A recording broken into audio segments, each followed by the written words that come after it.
Yo, what's up, everybody? Welcome back to another edition of Unapologetically Real with that guy named Mike. And you know how we do. Let's get into it.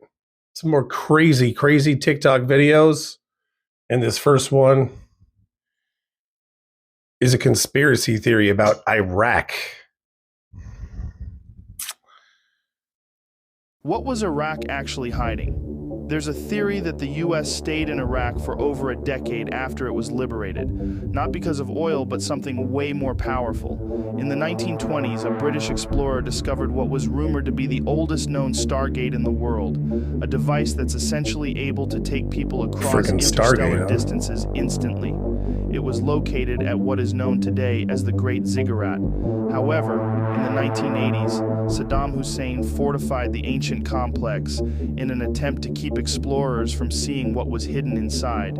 Furthermore, strange ancient technology has been seen coming out of the Great Ziggurat, rumored to have come through the Stargate from an ancient civilization now living on the hidden planet Nibiru. People who have come out and spoken about these strange devices and coincidentally went missing soon after, with many more people in recent times coming forward, claiming to have been involved in classified programs in Iraq where Stargate technology was used. Many people are wondering. Wow, that's pretty crazy. I don't know, Stargates in Iraq. I don't know about that, but hey, you never know with our military and our government, man. They're hiding everything. All right, this next one, it's about Kobe Bryant. When I saw this, I was like, what? Then you look it up and you're like, yeah, dude, this is legit. So check it out. This is a conspiracy theory about Kobe. RP Kobe, you know, they literally cursed him, fam. You know, in his last game, what toys they sold, they gave away in the front row? What? A Kobe toy that turns into a helicopter. No Did way. you know this? No, they didn't. Damn, like a remote control sold that? Kobe helicopter. Dude.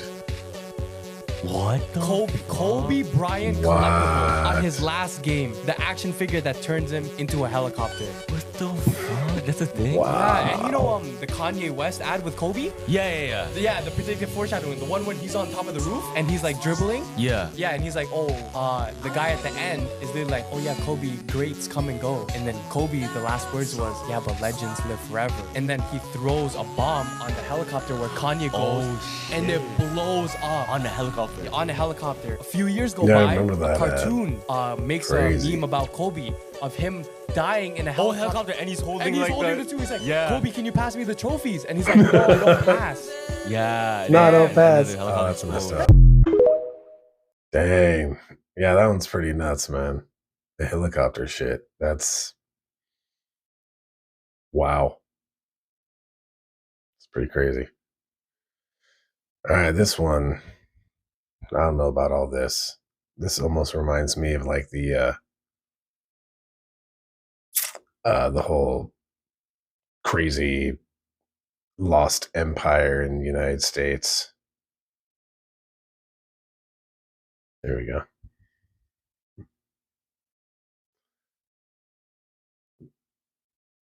Ever heard of the phantom time hypothesis? It's a theory that suggests we've been living a lie. The hypothesis is a historical conspiracy theory proposed by German historian Heribert Illig in 1991. According to Illig, we are not living in the 21st century, but rather in the 18th century. Sounds crazy, right? The theory suggests that the early Middle Ages, 614 through 911 AD, never happened and were fabricated by the Holy Roman Emperor Otto III, Pope Sylvester II, and possibly the Byzantine Emperor Constantine VII. They allegedly altered the existing calendar to place themselves at the special year of 1000 AD, creating a phantom time of 297 years that never existed. Illig's hypothesis is based on the scarcity of archaeological evidence that can be reliably dated from the years 614 through 911, the perceived inadequacies of radiometric and dendrochronological methods of dating this period, and the over-reliance of medieval historians on written sources. The phantom time hypothesis is widely dismissed by mainstream historians and scholars. It contradicts verifiable historical and archaeological data from around the world, and the Gregorian calendar we use today, introduced by Pope Gregory XIII in 1582, is widely accepted as accurate. So, what do you think? Are we living in a fabricated timeline?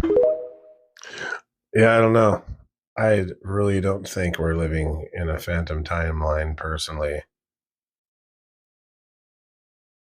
It's like the, Tatorian Empire that supposedly ruled North America for 100 years, and then our government rewrote history and erased them from it, and blah, blah, blah, blah, blah. I don't think there's anything to that shit. I think it's a bunch of horse shit, personally. All right, so this next conspiracy, I've heard quite a bit about this one. And it involves aliens. What if I told you that President Eisenhower may have signed a secret treaty with extraterrestrials that changed the course of human history?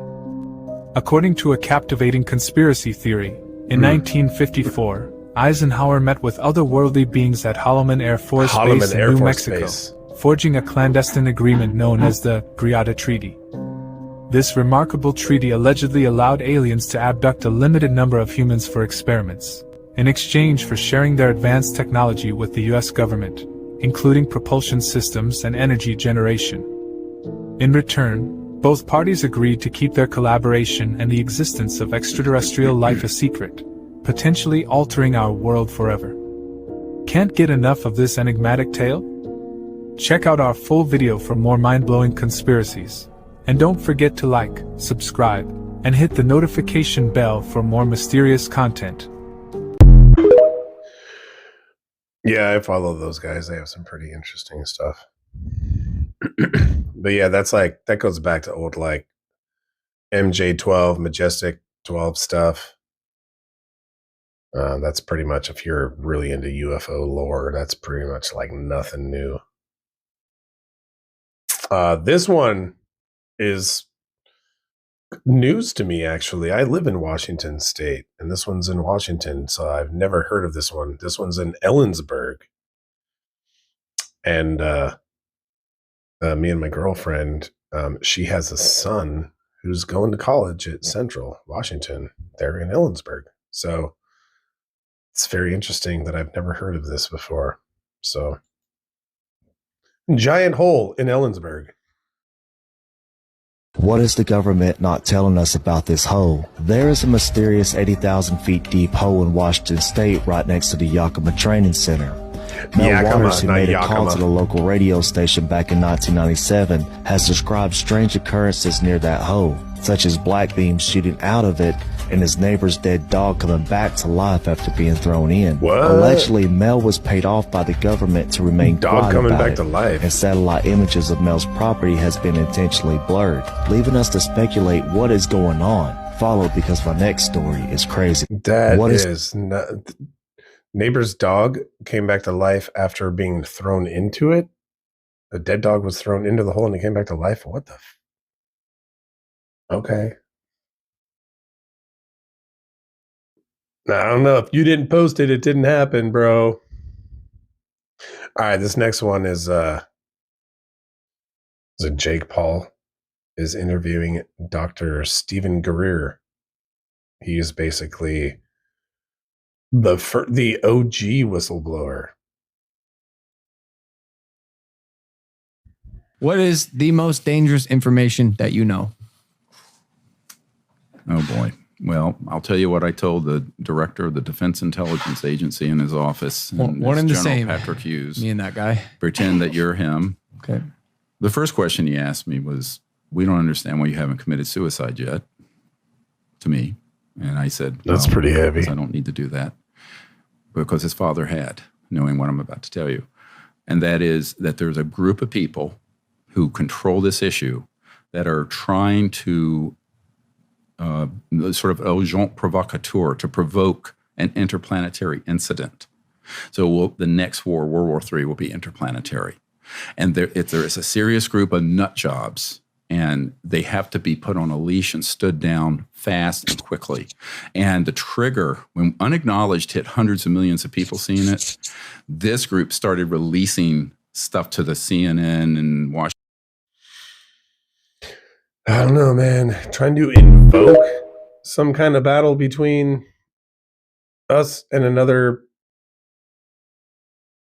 bunch of beings from another planet, man. I don't know.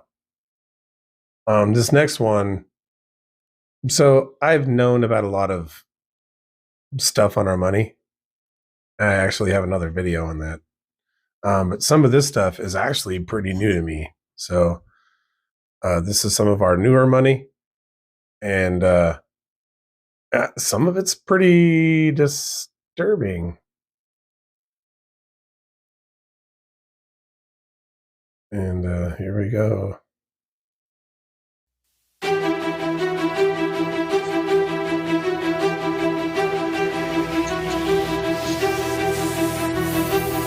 That's crazy.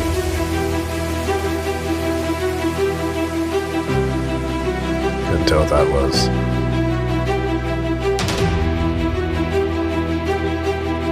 A blurry face. Now that's fucked up. That one's messed up.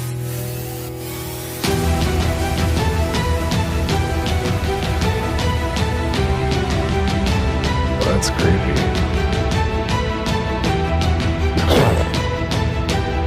It's like a ghost-like figure with like a dark figure in the doorway behind it. Straight up flying saucer in the background. Come on, man.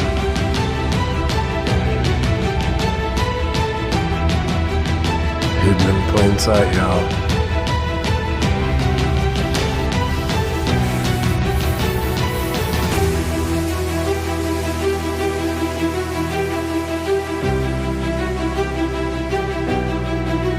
The hell? I don't know. Some of those I didn't really see nothing. Some of them were obvious, and some of them just like looked like blurry bullshit to me. Now this next one's an old school one. This one is Jordan Maxwell, and he's kind of describing a lot of the old school Masonic stuff on the dollar bill. When you look at the money, our dollar bill, of course, you'll see on the what am I trying to say? The symbol 4 is called the Great Seal. The Great Seal is the eagle, and the eagle represents, in all ancient cultures, the eagle always represented the sun. So the eagle has 2 wings, left wing and right wing. Different number of feathers? Different number of feathers, yes. But that's why we only have 2 political parties. We have a left wing and right wing. Why? Because the eagle only has 2 wings, a left wing and a right wing, okay? We have something in Washington called the Council of 9. That's why I have the bottom line. The bottom feathers are 9. They're 9 feathers. Look at the 13 stars on the dollar bill, and tell me what they make up together, the configuration of all 13 stars. They make up the Seal of Solomon or the Star of David. That's exactly right, the Star of David. Because the Star of David is actually a new term for that. This is a hexagram. Hexagrams have been around for 10,000 years. Hexagrams are a very, very old ancient symbol that's been used by the Hindus, the Buddhists. All the ancient peoples of the world have used a hexagram, a 6-pointed star. The old Babylonians would draw a circle around on the ground and draw a triangle inside the circle. Then put a second triangle inside the circle, which makes a Star of David, or the 6-pointed star. Then they'd step inside and cast a spell on you. And that's what we call putting hex on you. They put the hex on you. And so the hex is a 6-pointed star. And so, originally the 6-pointed Star of David was referred to, and look it up in the encyclopedias and reference works on occult symbols. It will tell you that the 6-pointed star, or the hexagram, was a symbol for the planet Saturn. When you look at the money, our dollar bill, of course, you'll see on the what am I trying to say? The symbol 4 is called the Great Seal. The Great Seal is the eagle, and the eagle represents, in all ancient cultures, the eagle always represented the sun. So the eagle has 2 wings, left wing and right wing. Different number of feathers? Different number of feathers, yes. But that's why we only have two political parties. We have a left wing and right wing. Why? Because the eagle only has two wings, a left wing and a right wing, okay? We have something in Washington called the Council of Nine. That's why you have the bottom line. The bottom feathers are nine. They're 9 feathers. Look at the 13 stars on the dollar bill and tell me what they make up together, the configuration of all 13 stars. They make up the Seal of Solomon or the Star of David. That's exactly right, the Star of David. Because the Star of David is actually a new term for that. This is a hexagram. Hexagrams have been around for 10,000 years. Hexagrams are a very, very old, ancient symbol that's been used by the Hindus, the Buddhists. All the ancient peoples of the world have used a hexagram, a 6-pointed star. The old Babylonians would draw a circle around on the ground and draw a triangle inside the circle. Then put a second triangle inside the circle, which makes a Star of David, or the 6-pointed star. Then they'd step inside and cast a spell on you. And that's what we call putting hex on you. They put the hex on you. And so the hex is a 6-pointed star. And so, and originally the 6-pointed Star of David was referred to, and look it up in encyclopedias and reference works on occult symbols. It will tell you that the star, 6-pointed star, or the hexagram, was a symbol for the planet Saturn. When you look at the money, our dollar bill, of course you'll see on the... I'm going to go ahead and stop it there because it keeps repeating itself. So a lot of that is not as nefarious as he would make it think, or he would make you think. I think a lot of that stuff is, it seems super nefarious. But yeah, the eagle represents a lot of different things. And he's right about the wing thing, the left wing and the right wing thing. But if you look at what is the talons of the eagle holding? One's holding the olive branch, bunch of olive branches, which represents the ability to create peace. And the other one is arrows, which is the ability to, create war. And it's interesting that if you look at some of the secret societies associated with the advanced levels of Freemasonry, it is pretty coincidental that if you look into movies like The Skulls, which is a fictional movie about the secret society Skull and Bones at Yale, when some of the young college students that are initiates that are being brought into the secret society enter one of the main chambers, behind the altar is just the word war. And it's very significant that one party is dedicated to war and the other party is dedicated to trying to create peace. And they understand that there's this weird balance and a dance that they both need each other in order for this to work. And that's where it gets really, really bizarre. Pretty much everything else, there's a little hidden owl up in the upper right hand corner of the dollar.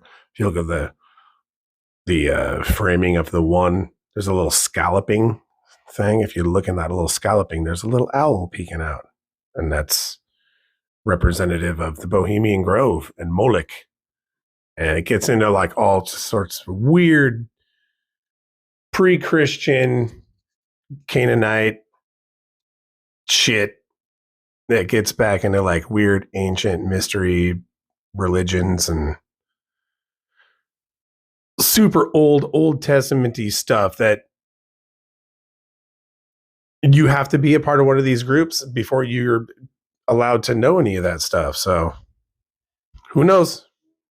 Who knows if it's real? Who knows if it's not? I don't know. We can only speculate because we weren't there in the past. So that's going to do it for episode 7, folks. Thanks. This was my first conspiracy theory episode. So And it's my first one with my brand new little mini mics. So thanks for joining me. And until next time, y'all, keep it strange.